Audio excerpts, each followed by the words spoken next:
अरे ये क्या हुआ? ये किस तरह का मामला है? हमारे गांव में 2 दिन से सूरज डूब नहीं रहा और दूसरी तरफ तुम्हारे गांव में 2 दिन से सूरज उग नहीं रहा। और नहीं तो क्या। अरे तुमको क्या बताऊं, मेरी माँ को है रतौंधी, वो रात में देख नहीं सकती। अब यहाँ 2 दिन से मेरी हालत इतनी खराब हो गई है कि मैं क्या ही बताऊं। माँ घर के कोई काम कर नहीं पा रही क्योंकि रात है और रात में माँ को दिखता नहीं है। वही तो, लेकिन सवाल ये है कि ये हुआ कैसे, ये बताओ। मतलब ऐसा किसने किया? ऐसी घटना तो भैया मैंने पहले कभी ना देखी। कभी ऐसा होता हुआ सुना है क्या? बताओ। हमारे गांव में दिन और तुम्हारे गांव में रात हैं। वही तो, मुझे तो लगता है कि मैं तुम्हारे गांव आ जाऊं। 2 दिन से सूरज की किरण नहीं देख पाया। ऐसा लगता है कि अंधेरे का साम्राज्य आ गया है।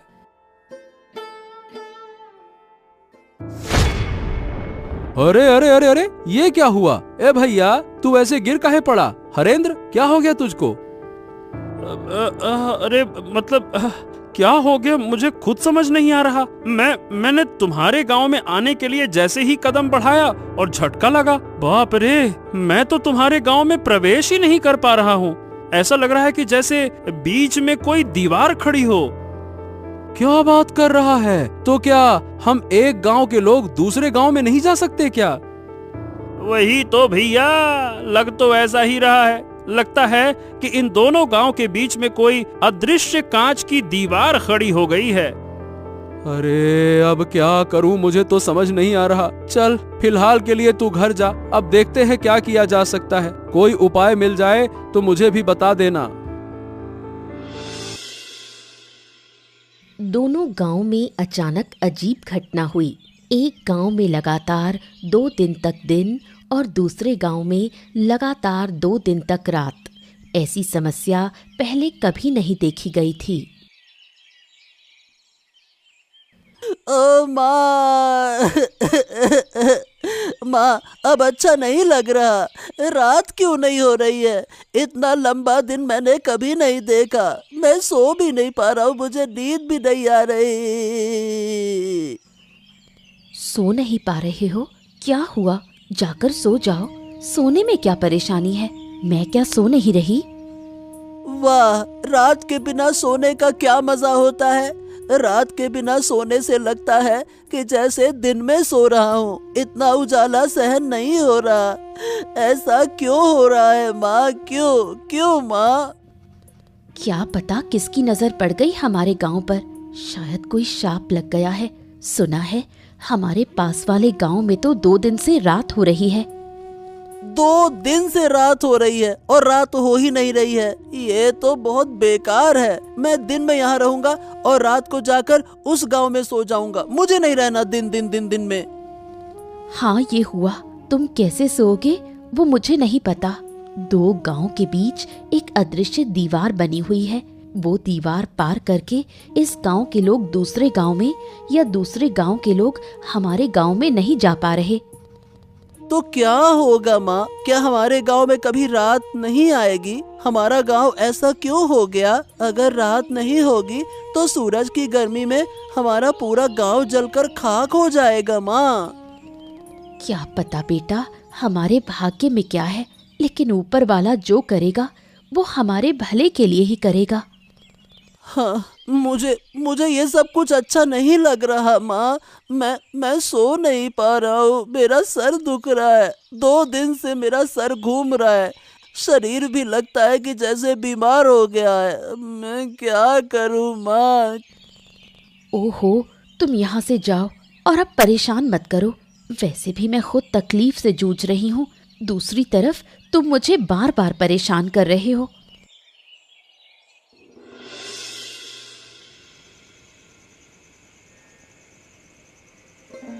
रात के गांव में हरेंद्र की माँ शांता बूढ़ी रहती है, जिसे रात को दिखाई नहीं देता। इस वजह से अब जब गांव में रात हो गई है तो शांता बूढ़ी काफी मुश्किल में पड़ गई है। हरेंद्र, ओ हरेंद्र, कहाँ गए तुम? यहाँ आओ, मुझे बाहर ले जाओ। मुझे कुछ भी नजर नहीं आ रहा। अरे बस बस बस बस, आ गया माँ, आ गया। और कितना पुकारोगी? अरे तुम्हारी तकलीफों ने मुझे बेहाल कर दिया है। 2 दिन से तुम मुझे एक पल भी शांति से बैठने नहीं दे रही हो। हरेंद्र हरेंद्र हरेंद्र, कहाँ है, जल्दी आ। अरे मुझे भी तो बैठने दो। क्या तुम मुझे बोझ समझने लगे हो क्योंकि मैं बूढ़ी हो गई हूँ? जब मैं स्वस्थ थी तब तुमने मुझे पाल पोस कर बड़ा किया, अब तुम मुझे बोझ समझने लगे। हो, यही तो तुम्हारा तरीका है। दिन रात बस एक ही बात बोलती रहती हो, बोझ हो गई हूँ। अरे तुम देख नहीं सकती हो तो चुपचाप बैठो तो सही। तुमको बैठना है नहीं, इधर उधर भटकना है। हाँ, अब ये बताओ तुम्हें बाहर जाने की क्या जरूरत है? देखो तो सही, पूरा गांव किसी न किसी समस्या में घिरा हुआ है और तुमको बाहर जाना है। क्या तुम्हें अकेले को समस्या है, गांव के और लोग नहीं? तुम्हें क्यों इतनी तकलीफ हो रही है? ऐसा है अम्मा कि मेरी तरह किसी के पास ये रतौंधी वाली माँ नहीं है जिसे लेकर वो परेशान हो। नहीं तो कोई काम तुम्हारे लिए अब नहीं है। घर के सारे काम मुझे करने पड़ते हैं और तुम्हारी देखभाल भी तो मुझे ही करनी पड़ती है। बस, मेरी और देखभाल करने की जरूरत नहीं। जिस दिन मर जाऊंगी उस दिन तुम समझ पाओगे। तुम लोग बड़े होकर शायद बूढ़ी माँ को ऐसी हालत में छोड़ देते हो। ओहो, बस। अब ऐसी बातें मत करो। चलो बताओ कहाँ जाना चाहती हो, मैं तुम्हें लेकर चलता हूँ। फिर खाना भी बनाना है, तुम्हें खाना देना होगा, फिर बर्तन साफ करने हैं, तुम्हारा बिस्तर लगाना है, बहुत सारा काम है। चलो जल्दी बताओ कहाँ जाना है। दूसरी ओर दिन और रात वाले दोनों गांव के बीच ही एक बुढ़िया का घर है। बुढ़िया और साधु के बीच काफी बातचीत है। क्या काम किया आपने? आपका तो जवाब ही नहीं। मुझे तो विश्वास ही नहीं था कि आप ऐसा बड़ा काम कर पाएंगे। मैंने पहले कहा था कि मेरी शक्ति पर संदेह मत करना। मेरी शक्ति के बारे में किसी को अंदाजा भी नहीं है। पहले जितना संदेह था अब वो भी खत्म। एक गांव में लगातार दिन और दूसरे गांव में लगातार रात कर देना बड़े बड़े साधु भी ऐसा नहीं कर पाते। तो बताइए, क्या आप खुश हैं? अगर खुश हैं तो अब मेरी फीस मुझे दे दीजिए। मैंने यूं ही रिस्क लेकर ये बड़ा काम नहीं किया। अरे, आपके पैसों को लेकर मैं भाग थोड़ी ना जाऊंगी। मुझे तो बहुत मजा आ रहा है। दोनों गांव के लोग कैसे बेहाल हो गए हैं। मैं आपको जरूर पैसे दूंगी, साथ में इनाम भी दूंगी। आपने मुझे खुश कर दिया। फिर और क्या कहना है? किस्मत अच्छी रही कि आप मिली, तभी तो मुझे ऐसा काम करने का अवसर मिला, वरना यूं ही किसी काम से लाभ नहीं होता। ये सब मैंने सोचा था। मैं चाहती थी इन दोनों गांव को सबक सिखाऊं। अब आपके जरिए मैंने अच्छे से सबक सिखा दिया। अब देखिए धीरे धीरे क्या होगा। दोनों गांव तबाह हो जाएंगे। दिन के बिना रात नहीं बन सकती।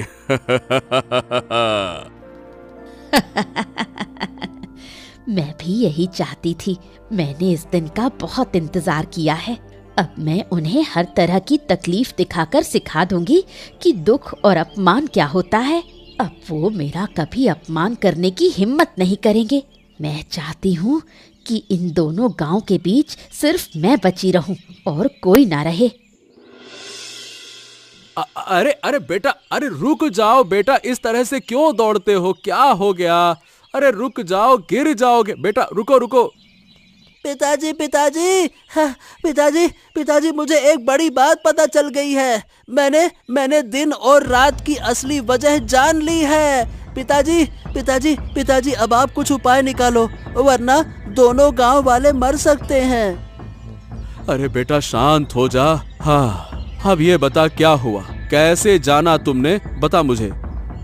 पिताजी, हमारे दोनों गांव के बीच में उस बुढ़िया का घर है ना, वही बुढ़िया जो गांव वालों से बात भी नहीं करती। ये सब कुछ वही करवा रही है।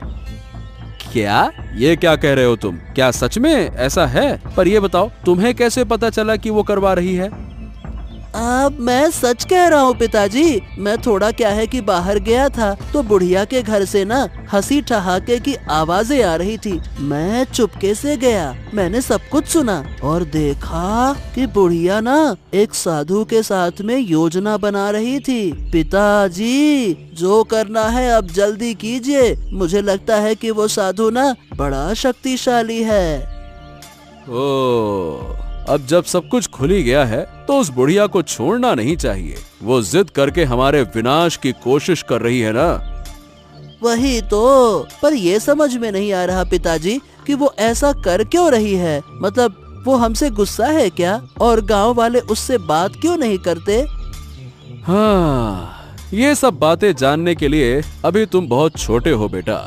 चलो मैं जाता हूँ, हरेंद्र से बात करूंगा, फिर हम दोनों मिलकर बुढ़िया के घर जाएंगे और समझाएंगे। नहीं तो इसके अलावा तो कोई और उपाय नहीं दिखता। वही तो पिताजी, जल्दी कीजिए। मुझे उस साधु पर भरोसा नहीं है। बहुत ही बेकार हंसी हंसता है वो पैसे लेकर चला गया और यकीन है कि वो वापस आएगा।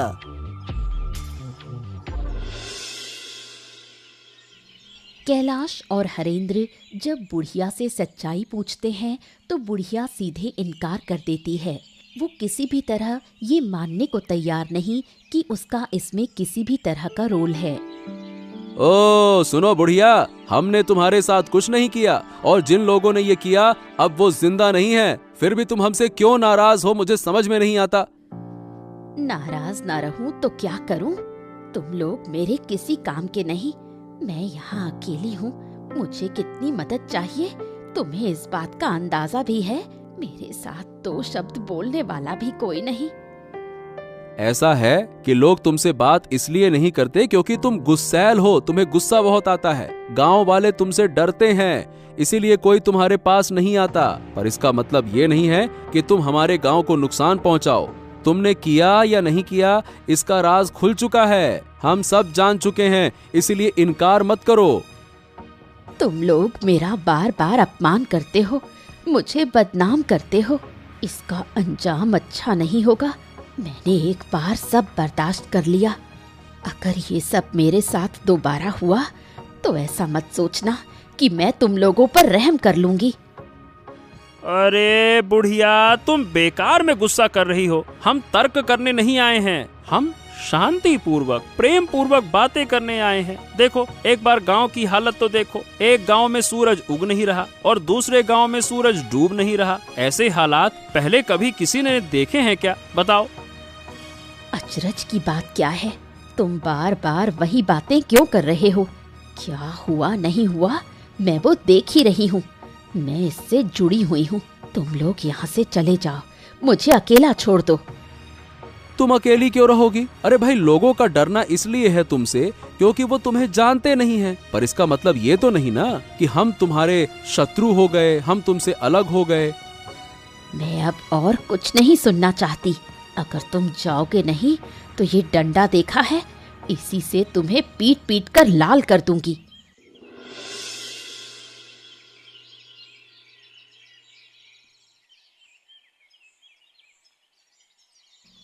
क्या तुम सच में उस बूढ़ी के पास गए थे? रिशान ने मुझे बताया, कुछ फायदा हुआ क्या? हाँ, जितना समझ में आया उससे ये पता चला कि आराध्या, वो जो बुढ़िया है ना, वो दोनों गांव पर बहुत गुस्सा है। इसीलिए बूढ़ी ने किसी साधु की मदद से हमारे इन दोनों गांवों के साथ में ऐसा किया। तो क्या इन दोनों गांव को फिर पहले जैसा करना संभव नहीं? ऐसा लगता तो नहीं है। मैंने और हरेंद्र ने मिलकर बूढ़ी को वैसे तो बहुत समझाने की कोशिश की, पर सही बताऊं बूढ़ी सुनना ही नहीं चाहती है। वो किसी भी तरह से हमारी बात समझना ही नहीं चाहती है। सच में मुझे तो डर लग रहा है। अगर ऐसे ही चलता रहा तो गांव में कोई नहीं बचेगा। धीरे धीरे सब कुछ नष्ट हो जाएगा। तुम सब लोग चिंता मत करो, देखना मैं सब ठीक कर दूंगा। वाह वाह वाह वाह वाह, सुन रही हो इसकी बातें? हम यहाँ इसके पिताजी कुछ कर नहीं पा रहे, उन्होंने हमें लाठी से खदेड़ दिया, अब ये जाकर ठीक करेंगे। क्यों महाशय? तुमने भी ना इस लड़के की बात मान ली है।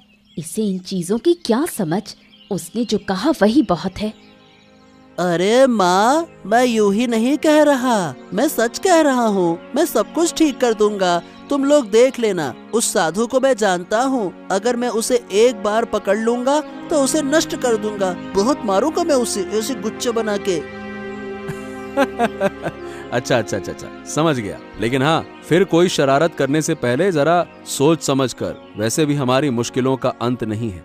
अब आगे क्या होगा समझ नहीं आता। कहीं तुम्हारी हरकतों से वो बुढ़िया और गुस्सा ना हो जाए। नहीं पिताजी, मैं शरारत परारत नहीं करता। अब मैं बड़ा हो गया हूँ। पर हाँ, आप चिंता मत कीजिए, अब आगे जो होगा अच्छा ही होगा, देख लेना। अब बहुत बातें हो गई, तुम दोनों जाओ और हाथ मुंह धोकर आओ, मैं खाना देती हूँ।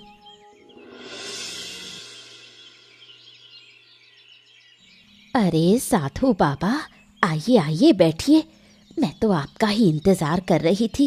कितनी बातें हुई, आपको तो कुछ पता ही नहीं। क्या बात है? फिर क्या हुआ? कोई नई कहानी हुई क्या? गांव वालों को सब पता चल गया है कि ये मैंने ही किया है, पर मैंने इनकार कर दिया। सब मेरे पास आए थे, मैंने उन्हें भगा दिया। उनका इस विपत्ति में पड़ा हुआ चेहरा देखकर मुझे कितनी खुशी हुई। ठीक है, तुमने इनकार किया, ये अच्छी बात है। लेकिन पर जब लोग शक करते हैं तो बिना कुछ जाने, बिना किसी वजह के शक नहीं करते। कुल मिला के बात ये है कि किसी तरह से कोई हमारी बातें सुनकर गया है। कौन सुनेगा? मेरे घर के आसपास कोई नहीं आना चाहता। वो मुझे डायन कहते हैं, बोलते हैं मैं काला जादू करती हूँ। धीरे धीरे तुम्हारे मन का सारा दुख दर्द मिट जाएगा, है ना? अरे ये मेरा कमंडल कहाँ गया? अभी तो यहीं रखा था। ओहो, मेरे कमंडल में विशेष जल है, कहाँ चला गया? अरे कहाँ गया? मुझे ढूंढना होगा। अरे ए लड़के, मेरा कमंडल दे दे। मैं कह रहा हूँ मेरा कमंडल दे दे। तेरी इतनी हिम्मत कि मेरा कमंडल तू चुराए? मैं तुझे छोड़ूंगा नहीं। उसे पकड़ो, उसे रोक लो, वरना बड़ा नुकसान होगा। हमने जो झूठ बोला है वो पकड़ में आ जाएगा। उसे पकड़ना ही होगा। मेरा कमंडल उसके पास है और उस कमंडल में विशेष जल है। उसी जल से मैं फिर से इस गांव का रात और दूसरे गांव का दिन दूर कर दूंगा। चिंता मत करो। अब क्या होगा? सब कुछ तो फिर से पहले जैसा हो गया। उस बच्चे से कमंडल ले आऊंगा और फिर इन गांवों का दिन रात बदल दूंगा। तुम चिंता मत करो।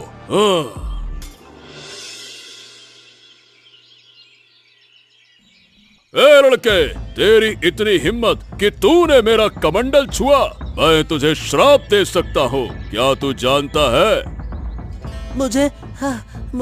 मुझे किसी चीज का डर नहीं है। मैंने इन दोनों गांवों को फिर से पहले जैसा कर दिया है। इन दोनों गांवों की दुख चिंता दूर कर दी है मैंने।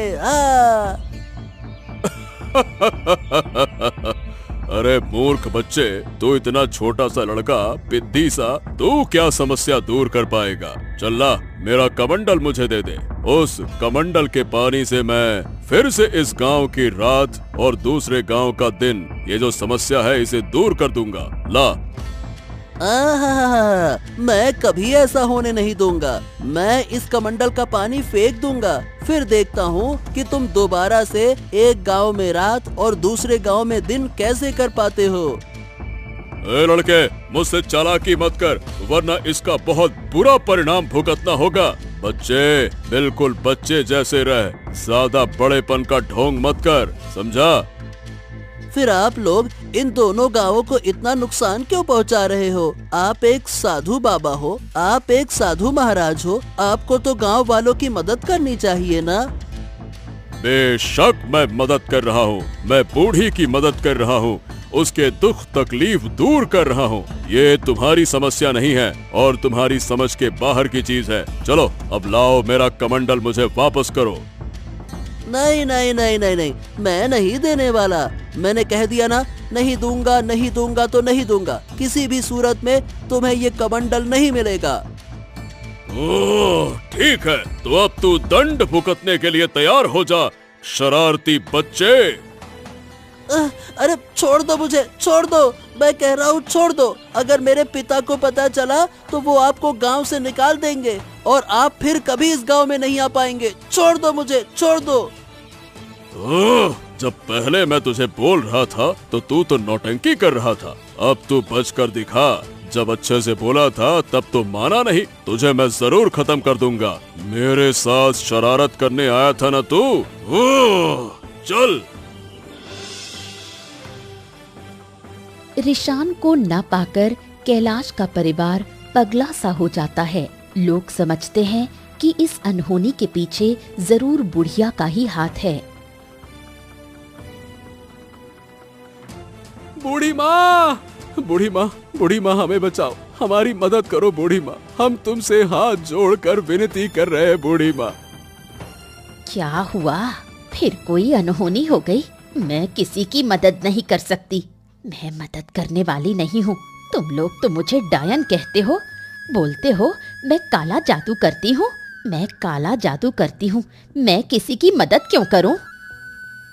हमारी मदद करो, दया करो बूढ़ी माँ, दया करो। हमें अपना बेटा नहीं मिल रहा, कहाँ गया हम कुछ नहीं जानते। आप खोज कर बताइए, मुझे पता है कि आप जानती हैं।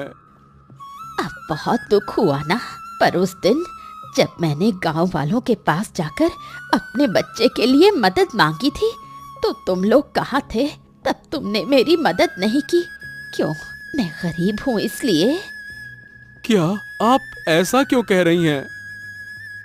मैं सही कह रही हूँ, मेरा बच्चा बीमार था, मैंने सबके पास मदद मांगी, किसी ने मेरी मदद नहीं की, सबने मुझे अपमान करके भगा दिया। आखिर मेरा बच्चा मर गया, क्या मैंने कम दुख पाया? अब वो तो हमें कुछ भी नहीं पता था। आप हमें इतनी बेकार नजरों से क्यों देखती हैं? कृपया करके बताइए ना, मेरा बेटा कहाँ है? मैं अपने बच्चे के बिना नहीं जी पाऊंगा, नहीं जी पाऊंगा। जीऊंगी, जरूर जीऊंगी। तुम लोग सब जियोगे, पर अंदर तक तीव्र पीड़ा के साथ जियोगे, जैसे कि मैं इतने समय से जी रही हूँ, अपने बच्चे की यादों को थामे हुए। अरे कैसी इंसान है आप! एक छोटा बच्चा मेरा नहीं मिल रहा, कोई अनहोनी हो गई तो क्या आप थोड़ी सहानुभूति नहीं दिखा सकती? हर समय दुश्मनी, दुश्मनी, दुश्मनी, क्यों क्यों?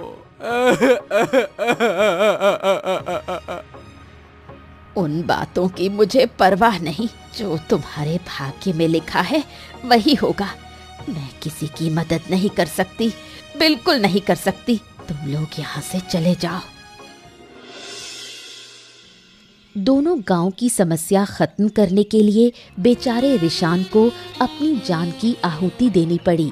साधु ने रिशान की हत्या कर उसकी लाश 2 गांव के बीच में फेंक दी। ये मेरे साथ क्या अनर्थ हो गया? मेरा बच्चा, मेरा लाल, जरूर ये उन्हीं लोगों का काम है। उठ जा रे बेटे, उठ जा बेटे, मेरे बच्चे।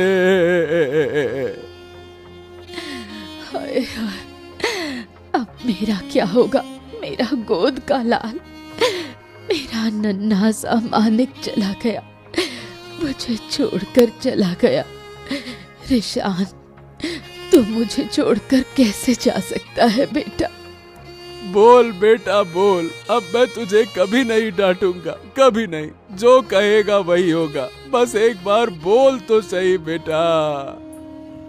जिन लोगों ने मेरी गोद से मेरा बच्चा छीन लिया, ऊपर वाला उनका न्याय करेगा। मैं किसी को नहीं छोड़ूंगी, किसी को नहीं बख्शूंगी। शांत हो जाओ, शांत हो जाओ आराध्या। इसका बदला मैं जरूर लूंगा। मैं किसी को छोड़ूंगा नहीं। मेरे छोटे से बच्चे पर जरा सा भी तरस नहीं आया उन्हें। उसने ऐसा क्या किया था जो उसे इतनी बड़ी सजा मिली? मैं छोड़ूंगा नहीं। वो तो छोटा था, उसे क्या पता है इन सब बातों का। उन्होंने ये सब कैसे कर दिया? एक छोटे से बच्चे को मार दिया। उनका दिल जरा भी नहीं कांपा। क्या वो लोग इंसान हैं? मैं अपने बेटे के शरीर को छूकर कसम खाता हूँ कि जिन्होंने ये किया उन्हें मैं किसी हालत में माफ नहीं करूंगा। उन्हें सजा जरूर मिलेगी। बस भाई बस बस बस, चलो उठो, अब हमें आगे का इंतजाम करना होगा। चलो रिशान को, बच्चे को लेकर चलो चलो।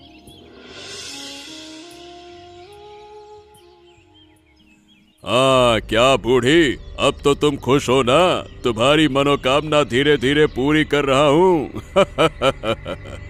अब तुम मेरी तरफ भी थोड़ा ध्यान दो।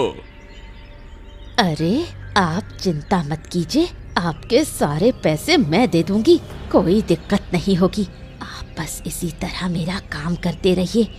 मैं इतनी खुश पहले कभी नहीं हुई। अगर तुम चाहो तो मैं तुम्हें और भी खुश कर सकता हूँ।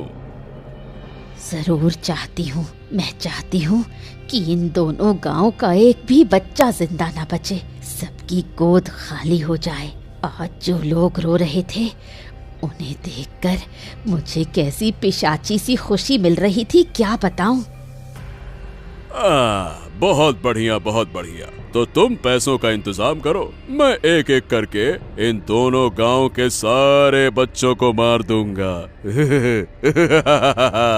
मैं वादा करता हूँ कि इन गांव में एक भी बच्चा जिंदा नहीं रहेगा। यही तो मैं चाहती हूँ, मैं इसी दिन का इंतजार कर रही थी। बेटे तू ऊपर बैठा देख रहा है ना, देख तेरी माँ तेरी मौत का बदला ले रही है। जो दर्द मुझे हुआ था वही दर्द अब मैं सबको दूंगी। इतनी जल्दी खुश मत हो, हमें धीरे धीरे सब करना होगा। आज से हर रात इन दो गांवों में एक एक बच्चा गायब होगा और मैं उसका बलिदान दूंगा। इससे तुम्हारा भी फायदा होगा और मेरा भी स्वार्थ सिद्ध होगा। कोई दिक्कत नहीं, मैं हर रात तुम्हें बच्चों को पकड़ने में मदद करूंगी। जरूरत पड़ी तो खुद पकड़ कर लाऊंगी। सब मुझे डायन कहते हैं, अब मैं उन्हें दिखाऊंगी असली डायन क्या होती है। तो फिर ठीक है, मैं बलिदान की पूरी व्यवस्था करता हूँ। हर रात एक बच्चे की हत्या करनी होगी, तभी मैं और शक्तिशाली बनूंगा। नहीं, अब ये सब कुछ और नहीं चलेगा। मैंने अपने बेटे को खो दिया है, मैं नहीं चाहता कि किसी और का बच्चा ऐसे मरे। बच्चे को खोने का दर्द मैं अच्छी तरह से जानता हूँ। हाँ लेकिन कैलाश, अब हम करेंगे क्या दादा? वो साधु तो बहुत ताकतवर है, उससे हम लड़ेंगे कैसे? साधु को बाद में देख लेंगे, पहले उस डायन बूढ़ी का कुछ करना होगा। उसका दिमाग खराब हो गया है, बेटे को खोकर पागल हो गई है वो पागल। अच्छा ठीक है, लेकिन हम उसे मार तो नहीं सकते हैं ना? हमने अपने बेटे के शरीर को छूकर कसम खाई है, जिन्होंने ये किया है उन्हें सजा देंगे। उस डायन बूढ़ी से बड़ी सजा और कोई नहीं हो सकती। अच्छा क्यों नहीं मार सकते? जब उसने मेरे बच्चे को नहीं छोड़ा, जब उसे गांव के सभी बच्चों को मारने का मन हो रहा है, तो मैं भी उस विकृत दिमाग की डायन को मार सकता हूँ, बिल्कुल मार सकता हूँ। खून का बदला खून, बिल्कुल। और मैंने तय कर लिया है, बूढ़ी को मैं जिंदा जला दूंगा। उसके लिए यही सजा सही रहेगी। अगर वो जिंदा रही तो कभी नहीं सुधरने वाली। उसका दिमाग पूरी तरह से खराब हो चुका है। ठीक है, मुझे कोई आपत्ति नहीं है, लेकिन गांव के लोग क्या कहेंगे? एक जिंदा इंसान को जलाकर मार देंगे तो क्या ये ठीक रहेगा? वो इंसान नहीं है भाई, वो इंसान हो ही नहीं सकती। वो एक डायन है, डायन। और डायन को जलाने का आदेश खुद भगवान ने दिया है। अगर तुम मेरे साथ रहना चाहते हो तो रहो, नहीं तो मैं अकेले ये काम करूंगा और आज ही मैं उसके घर में आग लगा दूंगा। नहीं नहीं नहीं नहीं, ऐसी बातें क्यों कर रहे हो? मैं तुम्हारे साथ रहूंगा। ये बूढ़ी हमारे गांव के लिए भी बड़ी मुसीबत बन गई है। अब बस बहुत हो गया, चलो जो फैसला लिया है वही करेंगे, चलो। बूढ़ी के घर में आग लगाने से वो जलकर मर गई। उसके मरने के बाद सब लोगों ने मिलकर साधु को सजा देने का निश्चय किया। साधु, ओ साधु, अरे कहाँ है रे तू? आज तेरे पापों का अंत होगा, निकल बाहर। क्या हो गया? सब लोग मेरे आश्रम में क्यों जुटे हो? क्या तुम्हें मेरी शक्ति का अंदाजा नहीं है क्या? अहंकार पतन की जड़ है, ये बात जानते हैं ना आप? मुझे ये बातें सिखाने मत आओ। मैं साधु हूँ, साधु। मेरी शक्ति असीम है। चाहूं तो मैं अभी तुम सबको समाप्त कर दूंगा।